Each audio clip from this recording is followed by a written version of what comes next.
23편 보도록 하시겠습니다. 시편 23편. 우리가 계속 매일 전체를 다 봤는데 오늘은 그냥 5절만 한번 보시겠습니다. 5절, 시편 23편 5절 제가 봉독해 드립니다. 주께서 내 원수의 목전에서 내게 상을 차려주시고 기름을 내 머리에 부으셨으니 내 잔이 넘치나이다. 아멘. 창세기에 보면 아브라함이라는 인물을 우리 너무 잘 알죠. 이 아브라함이 그가 하나님을 믿으면서 참 어떻게 보면 좀 이상한 행동들을 많이 합니다. 우리가 지극히 비정상적인 아니면 지극히 이해가 되지 않는 그런 일들을 많이 하는데 그 중에 하나가 뭐냐면 천사를 대접하는 장면이 나옵니다. 물론 천사가 천사의 모습으로 하고 나타나면 우리도 다 그렇게 하겠죠. 그러나 이 아브라함 천사인 줄 알지 못하고 그냥 하나의 지나가는 나그네인 줄 아는데 그걸 자기도 알지 못하는 사이에 대접을 했는데 천사가 대접을 받는 그런 모습이 되었습니다. 우리가 생각할 때는 참 이상합니다. 어떻게 지나가는 나그네를 집으로 불러서 아니면 천막을 불러서 그렇게 차를 대접을 하고 먹을 걸 대접을 하고 쉬게 한다. 우리는 아는 사람이라도 집에 오는 거 싫어하지 않습니까? 그렇죠? 웬만하면 특히 우리 여자분들 특히나 정신없을 때 바쁠 때 집이 제대로 정리 안 되는데 누가 지나간다 가급적 밖에서 만나기를 유도를 하죠.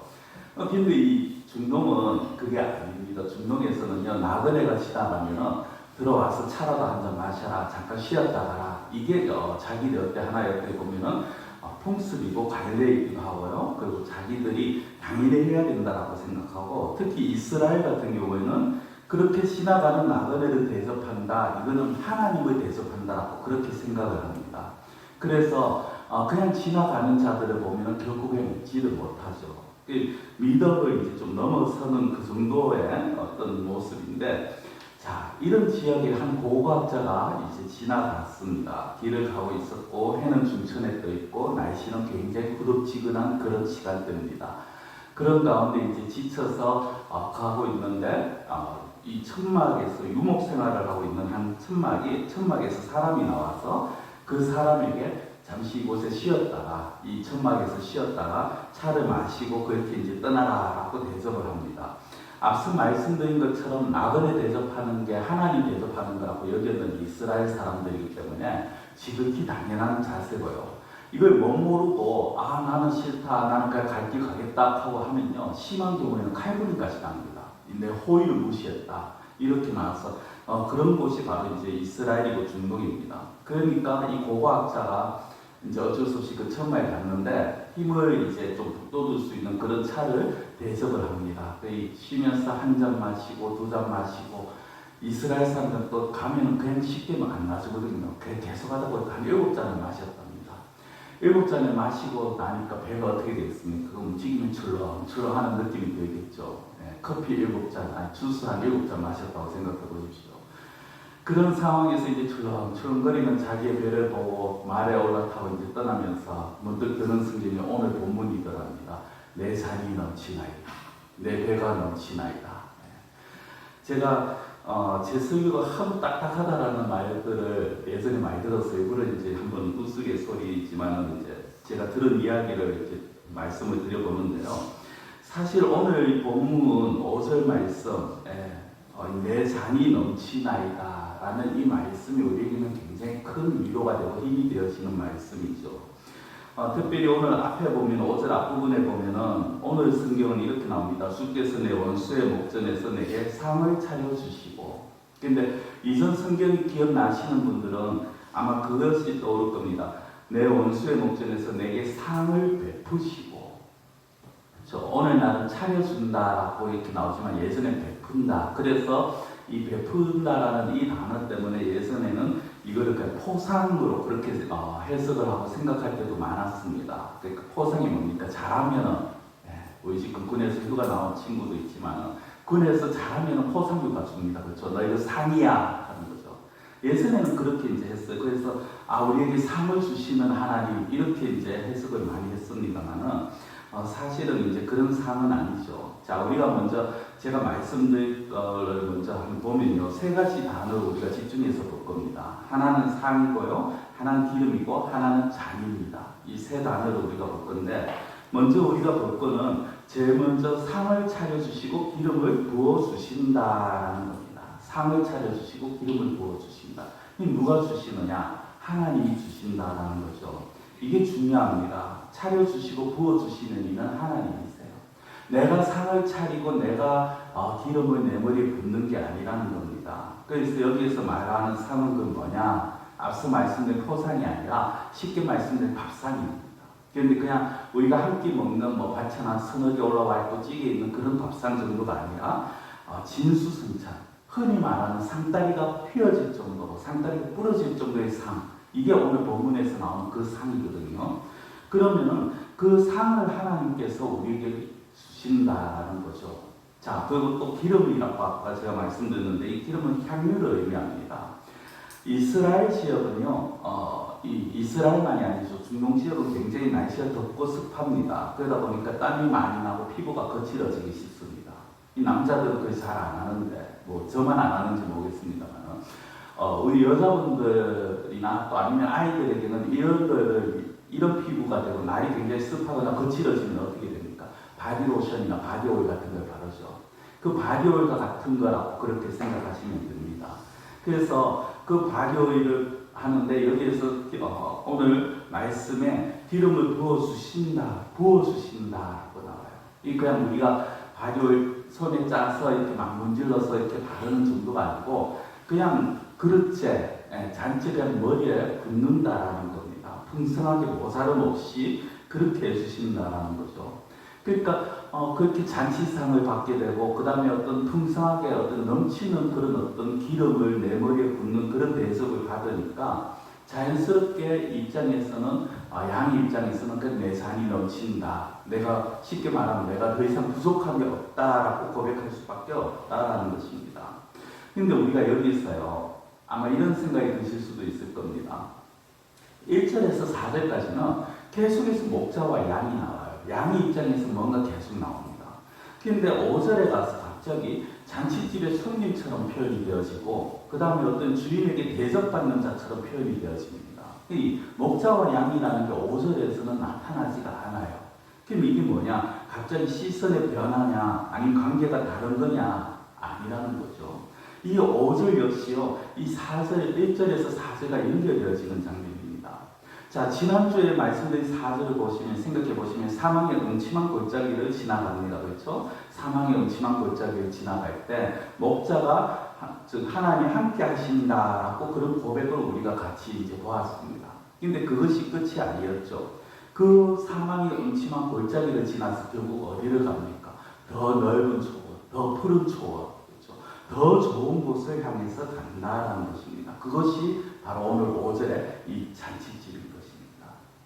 그러니까 더 넓고 더 푸른 초원, 더 풀이 많은 곳에 데려가서 그 양들로 하여금 마음껏 먹을 수 있게 해준다. 너희들 한번 쉽게 말하면 질리게 한번 먹어봐라. 너희들 한번 배 터지게 먹어봐라. 이런 겁니다. 기름도 마찬가지입니다. 양들은요, 이 코밑이 좀 늘 끈적끈적합니다. 그래서 이 그 끈적끈적한 그 부분으로 어떤 기생충이나 아니면 병균들이 이제 달라붙기 쉬운데 그것들이 코를 통해서 내로 들어가게 되면 양들이 죽게 됩니다. 그래서 그걸 방지하기 위해서 목자들이 무약을 만들어서 코에 늘 발라줘요. 그걸 발라줘서 기생충이나 병균을 방지하는 거죠. 그게 바로 기름을 부어준다는 겁니다. 그러니까 오늘 말씀은 더 높고 더 넓은 목초지에서 풍성한 식탁을 즐길 수 있도록 목자가 그렇게 지켜준다. 그리고 어떤 기생충이나 병균으로부터 목자가 막아준다라는 것입니다. 그리고 뒤에 따오 잠시 말씀드리겠습니다만은 그곳에서 원수의 목전에서 말하거든요. 양들의 입장에서 원수는 뭡니까? 늑대나 곰이나 사자죠. 그런 것들에게서 지켜준다는 거예요. 너희들 마음껏 먹어. 너희들 편안하게 해. 내가 너희들 확실하게 지켜줄 테니까, 내가 너희들을 확실하게 막아줄 테니까 너희들은 편안하게 그냥 마음껏 먹어라. 이런 목자의 모습을 오늘 보여주고 있다는 것입니다. 성도의 핵심은요, 이 어둡고 힘든 시간, 어려운 시간, 그 사망의 음침한 골짜기, 지난주에 말씀드린 그 깊은 어둠의 골짜기, 그 골짜기를 지나서 이제 인생의 역전, 그 어떻게 보면 역전이죠. 풍성함, 그걸 주셨다라는 것입니다. 성경에 보면 젊은 사자가 가끔 나오는데요. 여러분, 젊은 사자라는 표현은 힘이 넘쳐나는 거죠. 그렇죠? 포악하다라는 것도 있지만 힘이 넘치는 사자입니다. 이 힘이 넘쳐나는 젊은 사자는 굶주리지 않습니다. 그런데 성경에 보면 그런 젊은 사자가 굶주릴지라도 하나님의 백성은 하나님이 지켜주신다라고 말씀을 합니다. 그게 시편 34편 10절입니다. 젊은 사자는 궁핍하여 줄일지라도 여호와를 찾는 자는 모든 좋은 곳에 부족함이 없으리로다. 젊은 사자, 힘이 넘친 사자가 뭐가 그렇게 어렵고 뭐가 힘든 일이 있겠습니까? 굶주릴 일이 뭐가 있겠습니까? 가끔 보면 늙은 사자가 먹을 게 없죠. 그렇죠? 늙은 사자가 굶주리긴 합니다. 그러나 젊은 사자는 굶주리지 않습니다. 그러나 설령 굶주려 죽을 수 없는 그 젊은 사자가 굶주린다 할지라도 하나님을 구하는 자, 하나님을 찾는 자에게 풍성하게 먹이시는 모습이 바로 오늘 5절의 말씀이라는 겁니다. 성도분, 우리가 살아가면서 때로는 세상에서, 때로는 사람에게서 상처를 받게 됩니다. 또 여러 가지 상황이 꼬이는 경우를 만납니다. 세상 일이 내가 원하는 대로 되지 않을 때가 더 많습니다. 우리 솔직하게 그렇죠. 내가 원하고 내가 계획한 대로 되어지기보다 내가 원하는 대로 되지 않을 때가, 아니 오히려 더 힘들어질 때가 더 많은 게 인생상입니다. 그러다 보니까 마음이 힘들고 괴로울 수 있습니다. 그런데 기억해야 될 것이 무엇입니까? 우리 하나님께는 대안이 없는 것이 아니다라는 거예요. 나에게는 대안이 없을 수 있어요. 내가 살아가면서 나에게는 더 이상 길이 보이지 않을 수 있어요. 내 지식으로는 끝이 될 수 있어요. 그러나 하나님에게는 아니라는 겁니다. 하나님은 모든 것을 얼마든지 고쳐줄 수 있고 모든 것을 바꿔주실 수 있고 모든 것을 뒤집어 놓을 수 있는 분이 하나님이시라는 거예요. 그 하나님이 우리에게 아낌없이 부어주시고 차려주시기를 원하신다라는 것이 오늘 말씀입니다. 왜? 그 은혜와 복으로 마음의 감격이 넘쳐나면서 우리 입에서 내 산이 넘치나이다 고백을 듣기를 원하시는 거예요. 성도 여러분, 지금 혹시 상황이 내가 원하는 대로 되지 않을 수 있어요. 지금 상황이 그렇지 내가 원하는 거 다를 수 있습니다. 그렇다 할지라도 하나님의 마음, 하나님의 은혜를 새기시고 역전의 하나님을 기대하시는 우리 성도님들, 그런 성도님들이 되시기를 축원합니다. 그리고 또 앞서 말씀드린 것처럼 본문의 원수라는 게 양떼를 노리는 맹수들이잖아요. 그 우리에게 비교하면 어떻습니까? 우리에게도 원수가 있어요. 우리에게 원수는 우리를 괴롭히는 자, 그냥 이유 없이 괴롭히는 자, 그런 사람들도 원수이지만은 악의 세력들입니다. 아직도 남아서 우리를 하나님에게서 떨어뜨리고자 한 그 세력들이 있다는 거예요. 이 마귀의 세력이라고 우리가 말을 하죠. 마귀는요, 틈만 나면 우리를 괴롭힙니다. 마귀는 어떻게 해서든 우리를 하나님에게서 떨어뜨리게 합니다. 그래서 늘 공격을 해요. 베드로전서에 보면 마귀가 우는 사자같이 상쾌자를 두루 찾는다고 나옵니다. 여러분, 우는 사자같이 상쾌자 찾는다는 건 내가 틈만 나면 내가 너 잡아먹겠다라는 거죠. 마귀가 그렇게 우리를 보고 있어요. 그럼에도 불구하고 우리는 거기에서 두려움을 가지지 않죠. 왜? 하나님이 보호하시니까. 목자가 양떼를 보호하듯이 원수의 목전에서, 성경은 이게 양들의 입장에서는요, 저 앞에 보면은 늑대가 있어요. 사자가 있어요. 곰이 있어요. 그런데 편안하게 풀어먹는다는 게, 뜯어먹는데 이게 말이 안 됩니다. 그런데 해요. 양들을 보면 해요. 언제? 목자가 자기를 지켜준다라는 확신이 있으면. 앞에 늑대가 왔다 갔다 하든지 사자의 울음소리가 들리든지 신경 안 씁니다. 목자가 나와 함께 있고 목자가 지켜준다는 확신이 있으면요, 양들은 그 가운데 편안함을 누립니다. 여러분, 우리가 양만도 못한 존재는 아니지 않습니까?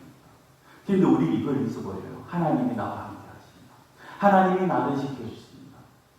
그리고 그 하나님이 어떤 분인가를 잊어버려요. 오늘 오후부터 이제 한 2주, 3주에 걸쳐서 우리가 예배드릴 하나님이 어떤 분인가 말씀드릴 건데, 그걸 잊어버리다 보니까 불안합니다. 약간만 일을 하면서 어떤 일을 추진해 나가면서 이게 안 되면 어떡하지? 이렇게 안 되면 어떡하지? 이게 틀어지면 어떡하지? 아니면 조금만 문제가 생기면 진짜 안 되는가? 난 이제 어떻게 해야 되나? 불안한 거죠. 성도 여러분, 하나님이 우리의 목자가 되십니다. 믿으시기를 축원합니다. 목자 되신 그 하나님은요, 우리를 눈동자같이 살피십니다. 그리고 그 목자 되신 하나님은 지난주의 말씀처럼 지팡이와 막대기로 우리를 지켜주시고 보호하여 주신다라는 사실입니다. 자, 두 번째로 그럼 이런 풍성한 잔치상 그리고 기름 부음 받으려면 어떻게 해야 되느냐? 이 다윗의 삶을 살펴보면 우리가 이해가 잘 돼요. 우리가 알다시피 다윗은 편안한 삶을 살지는 않았습니다. 그의 노후에는 참 편안했죠. 왕궁에서. 그러나 그의 젊은 시절은 어땠습니까? 늘 사망의 음침한 골짜기, 어둠의 그 깊은 골짜기를 수없이 지나갑니다. 사울에게 쫓겨다니고 아들에게 쫓겨다니고 적군들에게 쫓겨다닙니다.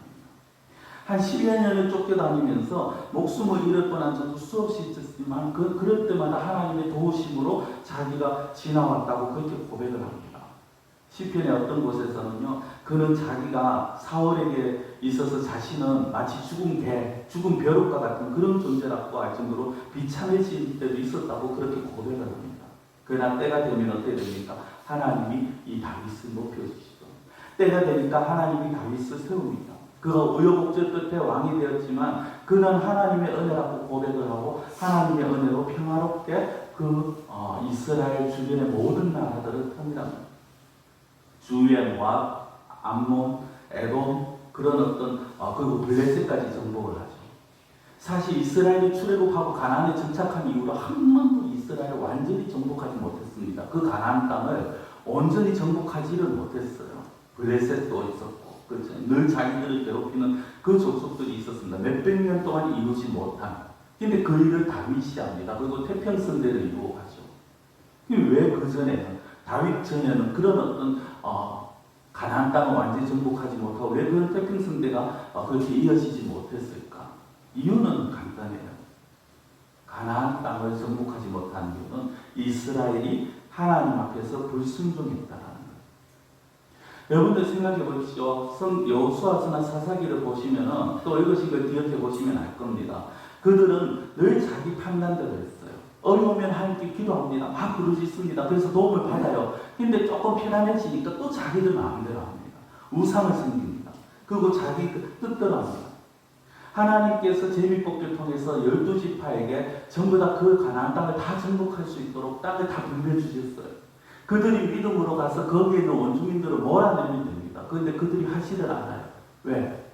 어떨 때는 그들이 너무 강해 보여서 두려워가 안 하고, 어떨 때는 이들을 남겨서 우리의 부하 노예로 쓰자, 종으로 쓰자고 욕심 때문에 안 합니다. 하나님 말씀을 안 지키죠. 시작부터 하나님 말씀을 안 지킵니다. 그리고 계속해서 하나님 말씀을 불순종한 모습들을 보입니다. 그 결과는 늘 그 남아있던 원주민들로부터 공격을 당하고 괴롭힘을 당하는 거죠. 하나님께서 내가 너희들을 위해 대신 싸울 것이다. 이스라엘 백성들에게 말씀하셨지만 확신이 없으니까 순종하지 못한 거죠. 여러분들 순종은요, 순종과 믿음은 뗄래야 뗄 수 없는 관계입니다. 우리가 하나님의 말씀에 대해서 하나님에 대해서 믿음이 없다면 순종할 수 없어요. 그렇죠. 너무 당연한 것. 하나님의 말씀이나 위인들의 말씀이나 사람들 안 믿는 사람들이 말하는 그냥 4대 성인들의 말씀이나 다 똑같다 이렇게 취급해 버린다면, 아니 어떻게 보면 좀 죄송스러운 표현인데 하나님의 말씀을 마치 지나가는 개가 짖는 것처럼 여긴다면 그 말씀에 순종할 수 없죠. 그런데 여러분, 제가 이런 말씀을 드릴 때 조금 충격을 받으셔야 돼요. 에이, 설마 우리가 하나님 말씀을 개가 짖는 것처럼 여길까? 근데 많은 사람들이 그렇게 얘기합니다. 하나님의 말씀인데 분명히 하나님의 말씀인데 내 삶에서는 그렇게 안 하는 거예요. 말씀을 믿어야지 순종이 되어집니다. 말씀을 믿어야. 그 믿음이 우선이 돼야 되죠. 그렇죠. 그런데 또 순종하지 않으면요, 이 믿음이 또 자라지를 않아요. 제가 이렇게 말씀드린 좀 왔다 갔다 하는 것처럼 보이는데, 이게 쉽게 말씀드리면요, 순환버스입니다. 순환버스라는 거 아시죠? 종착점, 출발점 따로 없어져 코스를 뱅뱅뱅뱅 도는 겁니다. 믿음과 순종은요, 이런 관계예요. 내가 믿으면 그 믿음으로 인해서 내가 믿으면 그 믿음으로 인해서 말씀에 순종할 수 있습니다. 순종하면 믿음이 더 자랍니다. 더 자라면 그만큼 더 순종할 수 있어요. 계속해서 반복이 돼요. 어렵습니까? 지금 숫자로 말씀을 드려볼까요? 100이라는 믿음이 있어요. 이가 이해가 되든 안 되든 내가 말씀에 순종을 합니다. 그럼 그 100이 200이 됩니다. 200이라는 것으로 말씀에 순종하면 400이 돼요. 그런데 내가 100이라는 믿음이 있는데 말씀을 듣는다. 이건 아무리 생각해도 아니야. 이건 아무리 생각해도 도저히 될 수 없어 라고 하고 안 해요. 그 100이 그냥 100입니까? 아니요. 여러분들 이걸 많은 사람들이 착각해요. 내가 말씀에 순종하지 않으면 내 믿음이 제자리라고 생각합니다. 아니요. 믿음은 제자리가 없습니다. 여러분들 잘 생각하셔야 돼요. 믿음은요. 전진 아니면 후퇴입니다. 자라든지 줄어듭니다. 내가 100이라는 믿음을 가지고 있는데 이 믿음을 가지고 말씀에 순종하지 않고 내가 그냥 되겠지. 여러분들 그거 생각나시나요? 달란트 비유에 한 달란트 받은 자가 예수님 비유에 보면은 그것을 가지고 나가서 일하지 않고 이대로 그냥 잘 품어놨다가 잘했다가 주인에게 갖다 줍니다. 어떻게 됩니까? 뺏깁니다. 뺏겨요. 여러분들 내가 말씀에 순종하지 않으면요 내 믿음은 퇴보하게 되었습니다. 절대 믿음은 제자리가 없어요. 그래서 우리는요 자라나야 합니다. 그래서 베드로도 그렇게 말하잖아요. 베드로후서 3장 18절에 보면은 오직 우리 주 곧 구주 예수 그리스도의 은혜와 그를 아는 지식에서 자라가라. 자라가라. 여러분들 은혜와 지식 안에서 자라가야 됩니다. 자라간다는 건 다른 게 아니에요. 내 믿음이 자라기 위해서는 조금이라도 말씀에 순종하는 모습을 보입니다. 그리고 하나님의 인도하심에 따를 때 그때 우리는 믿음이 자라게 되고 그때 우리는 하나님이 맡긴 더 큰 일들을 할 수가 있는 거예요. 지금 우리가 뭘 할 수 있어? 우리 교회가 뭘 할 수 있어? 내가 뭘 할 수 있어? 이거는요 내 스스로 내 믿음을 퇴보시키는 거예요. 성경은 다윗은 하나님의 말씀에 순종하는 자였습니다. 그래서 가나안 땅을 모두 정복할 수 있었는데 그렇게 가나안 땅을 완전히 정복하고 나니까 그제서 이스라엘의 참 평화가 찾아오죠. 성경에서 말하는 샬롬 바로 이것입니다. 다시는 싸움이 없다라는 게 아니라 더 이상 문제가 없다라는 거예요. 어떻게 보면 더 이상 아픔이 없다라는 것이고요. 이 관계의 첫 단계는 바로 하나님과의 관계라는 거죠. 그리고 이 샬롬, 더 이상 아픔이 없는 것처럼 회복되는 이것이 창세기 1장에 보면은 하나님 보시기에 좋았다라는 것이 바로 이런 의미인 것입니다. 더 이상의 부족함이 없다. 내가 보기에 너무 좋다. 완전함을 말씀을 드리는 것이죠. 자, 마지막으로 이렇게 풍성한 그리고 어떻게 보면 이 산과 잔이 풍성한 산과 그리고 기름 부음이 있음으로 인해서 다윗이 뭐라고 얘기합니까? 내 잔이 넘치나이다라고 고백을 합니다. 내 잔이 넘친다. 잔이 넘친다는 것 역시 풍성함이라는 거죠. 이것은 오늘 다윗만이 아니라 우리에게도 동일하게 주시는 풍성함입니다. 이걸 우리에게 내가 너희들에게도 이렇게 줄게라고 모델로 삼는 게 바로 다윗입니다. 하나님은 우리에게 축복의 잔, 형통함과 풍성함의 잔을 허락하여 주십니다. 잔이 넘친다. 말 그대로예요. 이 컵에 물이 있는데 음료가 있는데 이게 차고 넘치는 겁니다. 어느 정도 적당하게 많이 있네? 이게 아니라 차고 넘치는 겁니다. 음료가 차고 넘치듯이 하나님의 은혜나 하나님의 복이 우리의 삶 가운데 늘 차고 넘친다는 것입니다. 하나님께서 또 뭐라고 말씀합니까? 에베소서에 보면 하늘의 신령한 복, 하늘에 속한 모든 신령한 복이 우리에게 주어졌다라고 말씀을 하세요. 고린도전서 3장 21절에 보면 이렇게 말씀합니다. 그런즉 누구든지 사람을 자랑하지 말라. 만물이 다 너희 것임이라. 만물이 다 너희 것입니다. 만물이 모두 나의 것입니다. 만물이 다 우리 것이에요. 어떻게 부를 수 있습니까? 만물의 주인이 하나님이십니다. 모든 것의 주인이 하나님이시기 때문에 그 하나님께서 우리에게 모든 것을 다 주실 수 있는 거예요. 그런데 그럼 이 풍성한 식탁, 기름 부으신 풍성한 이게 어떻게 우리에게 과연 주어졌느냐? 이게 우리에게 과연 어떻게 주어질 수 있느냐? 만물이 하나님의 것이다 까지는 이해가 되는데 그것이 내 것이라는 것이 그것이 어떻게 말이 되느냐? 사실은 우리께 되지 않는 거죠. 이 풍성한 잔도요, 넘치는 잔도 사실은 우리 게 아니죠. 왜? 우리는 그런 잔을 가질 자격이 없어요. 우리가 가질 잔은 어떤 잔입니까? 진노의 잔이죠. 심판의 잔입니다. 우리 죄로 말미암아서 우리는 하나님으로부터 진노의 잔을 받는 존재, 받을 수밖에 없었는 존재예요. 그런데 그 잔이 어떻게 바뀝니까? 그 잔이 어떻게 풍성한 잔이 됩니까? 예수 그리스도께서 그 진노의 잔을 대신 마셔주셨다는 거예요. 예수님이 겟세마네 동산에서 기도하시면서 그토록 피하시기를 원했는 그 잔, 그게 바로 이 진노의 잔이죠. 우리가 마셨어야 됐죠. 예수님이 그 잔을 피하신 이유가 뭐죠? 예수님이 그 잔을 거부하시면서 그렇게 하나님 앞에 거부하고자 했는 그 이유가 뭡니까? 그 진노의 잔은 결국에는 단순하게 죽는다는 게 아니라 하나님과의 관계가 끊어지는, 영원히 하나님과 회복될 수 없다는 거예요. 물론 예수님은 하나님이 다시 살리셨지만, 그걸 우리에게 부활을 주시기 위해서 다시 살리셨지만은, 그러나 그 3일 동안 하나님으로부터 끊어져야 돼요. 하나님이신 예수님이 하나님으로부터 끊어짐을 당한다는 그게 너무 고통스럽기 때문에 피하시고자 하시는 것이고, 그러나 그것 역시 하나님의 뜻이기 때문에 예수님이 그 잔을 마시신 거죠. 이사야 53장 5절에 이렇게 말씀합니다. 그가 찔림은 우리의 허물 때문이요 그가 사함은 우리의 죄악 때문이라. 그가 징계를 받음으로 우리는 평화를 누리고 그가 채찍에 맞음으로 우리는 나음을 입었도다. 우리가 마시고 우리가 마셔야 될 것을 예수님이 대신 마셨고 대신 마시셨습니다.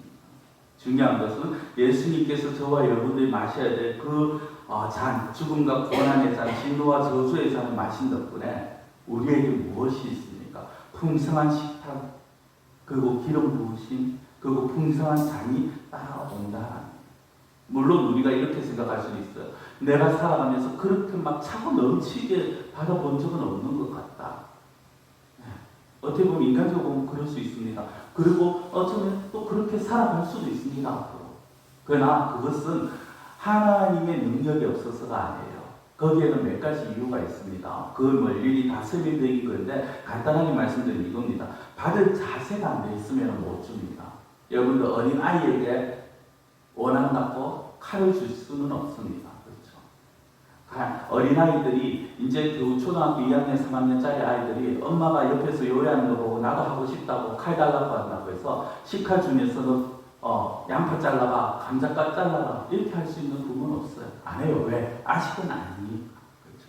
때가 아니기 때문에 또는 준비가 안 됐기 때문에 안 줄 수 있고, 또 어떤 경우는 아직까지 그것을 받는 것이 이 더 많은 훈련이 필요하기 때문에 그럴 수도 있고요.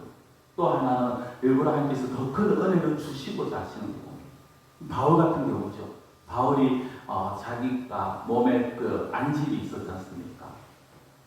눈에 그 간질이 있는데 그 질병을, 눈의 가시를 그렇게 빼달라고 하나님 앞에 기도했지만 하나님께서 허락지 않으시는 사실 말씀이 내 은혜가 내게 족하다라고 말씀하시죠. 그 상태가 오히려 바울이 하나님 앞에 더 엎드릴 수 있게 하는 계기가 되고 도구가 되었기 때문에 일부러 그런 어떤 완전한 그런 것을 주시진 않습니다. 그러나 확실한 건 뭐냐? 하나님은 우리에게 필요한 것들은 반드시 채워주시는 분이라. 우리를 일부러 고난 속에, 우리를 일부러 괴로움 속에 몰아넣으시는 분이 아니라는 거. 오히려 더 넓은 길로, 더 좋은 곳으로 몰고 가시기를, 인도하시기를 원하시고, 그곳에서 우리에게 늘 풍성하게 채워주시기를 원하시는 분이다. 말씀을 맺겠습니다. 우리가 살아가면서 지난주 말씀드린 것처럼 그 골짜기 지나갈 수 있습니다. 그 골짜기, 그러나 좀 확실한 것은요, 그 골짜기가 우리의 최종 목표가 아니라는 겁니다. 목적지가 아니라는 거죠. 하나님이 그 골짜기를 지나가게 하시는 것은 오늘 말씀하신 것과 같이 풍성한 식탁을 주시기 위해서라는 거예요. 우리의 잔을 넘치게 하시기 위해서라는 겁니다. 그곳에서 하나님께서 그 골짜기 지나셔서 이제 우리에게 마음껏 먹이실 겁니다. 오늘날도 마찬가지입니다. 하나님 당신의 백성들, 불신자들 앞에서 높이십니다. 원수의 목전에서 먹이신다고 말씀하죠. 너희들이 백날 공격해봐라. 너희들이 이 양떼를 움직일 수 있는가? 만질 수 있는가? 마찬가지입니다. 마귀에게서 우리를 막아주시는 하나님, 우리를 지켜주시는 하나님, 온갖 악한 세력들 가운데서 우리 불신자들이 우리를 향해서 비웃고 조롱해도 그 가운데서 하나님이 우리를 붙들어 주시고 우리에게 진수성찬을 차려주신다라는 것입니다. 그리고 기름을 부으셔서 우리에게 우리를 향기나게 하실 것이고 우리의 모든 질병 가운데서 건져 주실 것입니다. 엄청난 복으로 채워주실 것입니다. 이러한 풍성한 이러한 복락들을 마음껏 누리실 수 있는 그런 우리 성도님들이 되시기를 축원합니다. 기도드리겠습니다. 사랑의 하나님 아버지, 우리가 살아가면서